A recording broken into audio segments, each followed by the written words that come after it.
Bapak, Ibu, saudara-saudari, kaum muda, serta anak-anak yang terkasih dalam Kristus.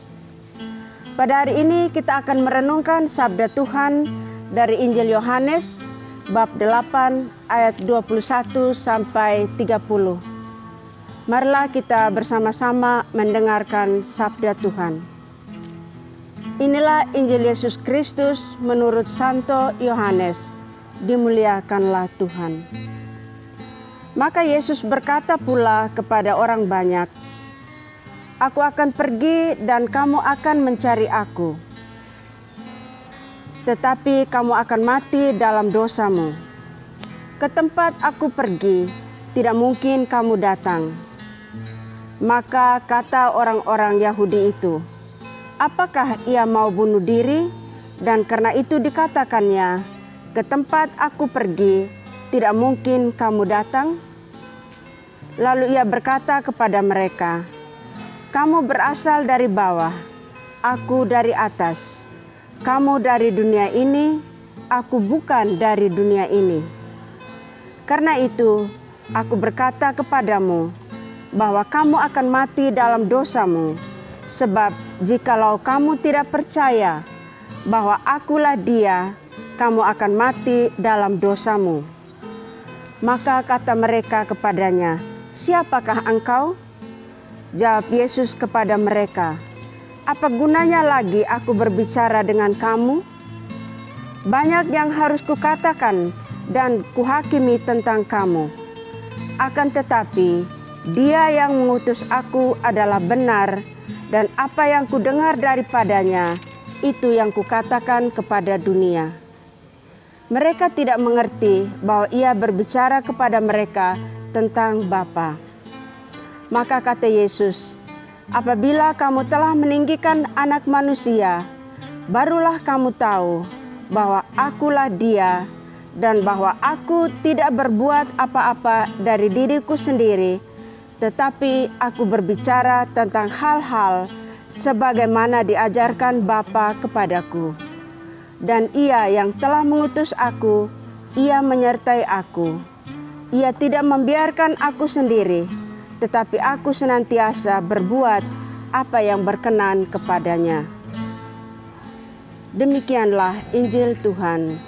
Terpujilah Kristus. Bapak, Ibu, saudara-saudari, kaum muda, serta anak-anak yang terkasih dalam Kristus. Bangsa Israel pada Perjanjian Lama digambarkan sebagai bangsa yang tegar tengkuk. Mengapa?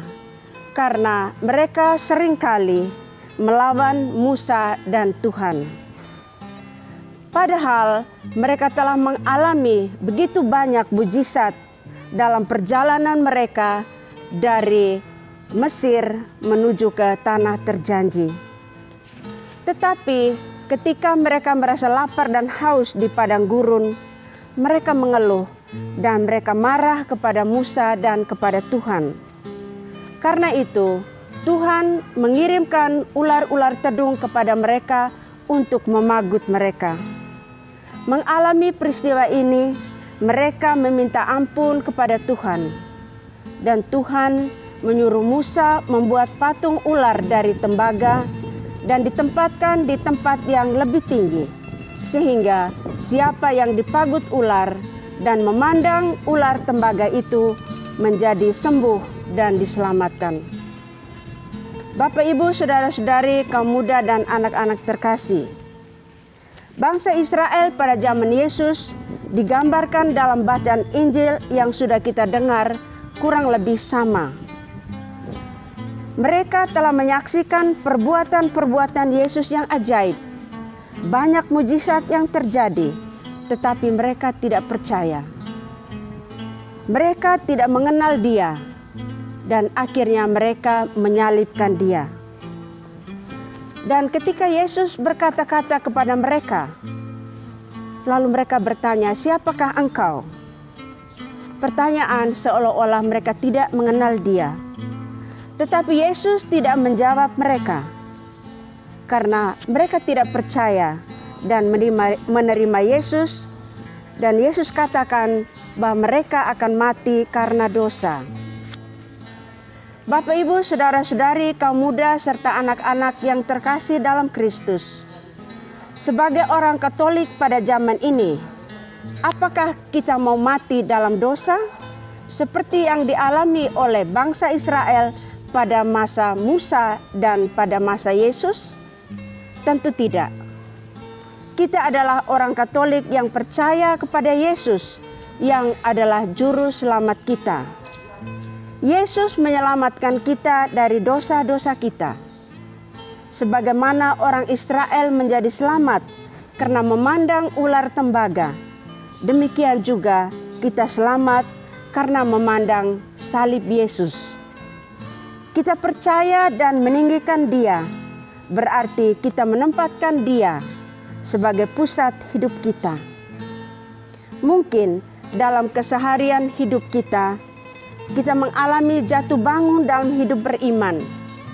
Kita banyak mengeluh, malas berdoa, malas ke gereja, cuek dengan anggota lingkungan kita, kurang bersyukur, kurang berkorban, enggan melayani, enggan memberi kepada sesama yang bersusah, kurang memperhatikan keluarga, dan mungkin banyak lagi dosa dan kekurangan kita. Maka pada masa Prapaskah ini kita diajak untuk sedikit mengubah hidup kita ke arah yang lebih baik. Kita diminta untuk semakin mengimani Yesus yang tersalib, supaya kita tidak mengalami kematian karena dosa-dosa kita. Pada masa Prapaskah ini kita diajak untuk selalu memandang Yesus yang tersalib. Memandang salib Yesus, kita diselamatkan. Kita datang kepadanya sebagai orang berdosa dan memohon pengampunannya. Yesus yang diutus Bapa selalu siap menyambut kita, kapan dan di mana saja. Dia selalu menyertai kita, kapan dan di mana saja. Dalam Yesus ada kesembuhan, dalam Yesus ada kehidupan, dalam Yesus kita memiliki segalanya. Tuhan memberkati.